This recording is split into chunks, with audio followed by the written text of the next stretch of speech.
This is Marcus Smith. Season 6 of Constant Wonder came to a close with a conversation I had with Joe Roman. Joe Roman is a conservation biologist. He's author of Eat, Poop, Die, How Animals Make Our World. Well, right now, our podcast is on break, but what you're about to hear is a short Season 6 bonus. It's a snippet with Joe Roman talking to us about how he helps, in a pretty straightforward way, to regulate invasive species. This approach is a no-brainer. It's called Eat the Invaders. In my backyard, a weed started to grow, and my wife identified it for me because she knows enough about Japanese cuisine to know that this plant, burdock, can have an edible root that is really, it's actually sold in markets here. If you go to an Asian market, the gobo, I think is what it's called in Japanese. But the burdock is, I wasn't expecting to have a gift like that show up in my yard, but I haven't yet tried to eat it. You seem to be an advocate for that kind of foraging, and particularly if the plant or animal coming your way is what we call an invader. How'd you get going on that? Yeah, that's a great question, Marcus. So, we've chatted about time in the field. So I was working on my PhD, and I was looking at the genetics of an invasive crab called the green crab. I was in Nova Scotia and trying to get an idea of how they got to the United States and the Canadian Maritime. So what was the pathway? Flipping rocks, what I would do is every 50 kilometers, I would go look for about 20 crabs and then drive up the coastline. So I get to this place called Gulliver's Cove, and I notice there's someone else that's collecting flipping rocks in the same area I am, and he's got a big bucket. And I walked over him and asked him what he was collecting, and he was collecting periwinkles, which is an invasive snail. And it gave me an idea at that point. I've spent my career trying to convince people to reduce the impacts that we have on native species because our track record as humans isn't very good. When we really like a species, something like a bison, we're pretty good, or passenger pigeons, we're pretty good at wiping them out. And it occurred to me, here's a way that we can use our appetite for benefit, for a change, right? Why not encourage people to feed on, in this case, the European green crabs and the European snails in that area? So that night, I prepared a meal with the crabs and the snails, and it was delicious. So not only did it have a good impact on the environment, because I was taking out a few invasives out of that species, or at least a neutral impact, but it also was amazing. And this was around 2000. I promoted this idea of eating invasives. I thought, okay, if it would work for green crabs and for snails, it could work for fish, it could work for burdock, it could work for a lot of invasive plants as well.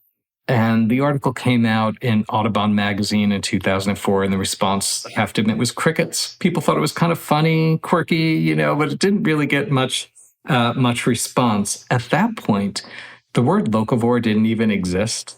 Foraging wasn't really a thing. Of course, people forage, but it wasn't sort of part of the culture.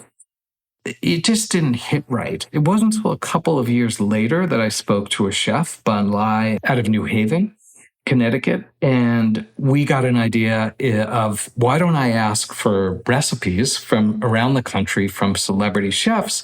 And that is a good way to promote this cuisine, right? It's pretty simple. The good thing from a forager's point of view is invasives are everywhere. That's a bad thing ecologically. But if we can combine those two, we can maybe shift the way we collect animals and plants in the wild, but also shift to the impact that we're having on these ecosystems, on these habitats.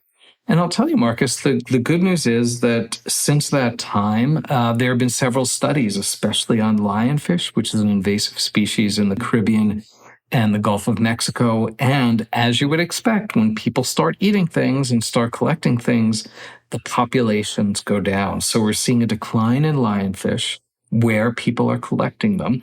And even more exciting, a return of some native species as those lionfish go down. This new idea of functional eradication could work. That's the idea that if we reduce the population enough, we will see an ecological impact. We're not going to likely to eat these animals to extinction. We might eradicate them in some areas, or these plants, and we might have an impact in those local areas. But we're going to really need to maintain that pressure. So I'm excited about the future of this prospect, but the key is that we need to make sure we don't bring any new invasive species in. This isn't a way to get off and say, okay, well, let people off the hook and say, well, another species, another thing to eat. We don't want to bring any more invasives in. What we want to do is control the ones that we have and try and take some pressure off of those native species. And fortunately, have a really good meal in the process. The burdock is very nice. There are a lot of fish species that are delicious. There are some like we have in the backyard here, garlic mustard, which is very simple pesto to make. A lot of the garden weeds were brought over on purpose and then they jumped the fence. So it's our opportunity to put them back into that fence and try and reduce them. So I want to talk just briefly about something really tasty. If I see somebody walking by and they're carrying a chocolate ice cream cone, I immediately say to myself, ooh, I could be eating that. What would do the same thing for you, where you're looking at an invasive species and suddenly you say, ooh, I do have an appetite? So I would say the European periwinkle, which is the snails, if for those people who like mollusks, it's very tasty. It's very, it wouldn't be that different from if you like an oyster or if you've ever had an escargot. The advantage of this is it's very fresh. So you are just taking it right from the intertidal or right from your garden, cooking it up right then. I'll give you one example of one that I didn't hunt, but I did have a feral hog or wild boar at an event in Colorado a few years ago. And the chef served wild or feral hog, a heritage hog, and then natural pork from Safeway, which is really an industrial raised pork.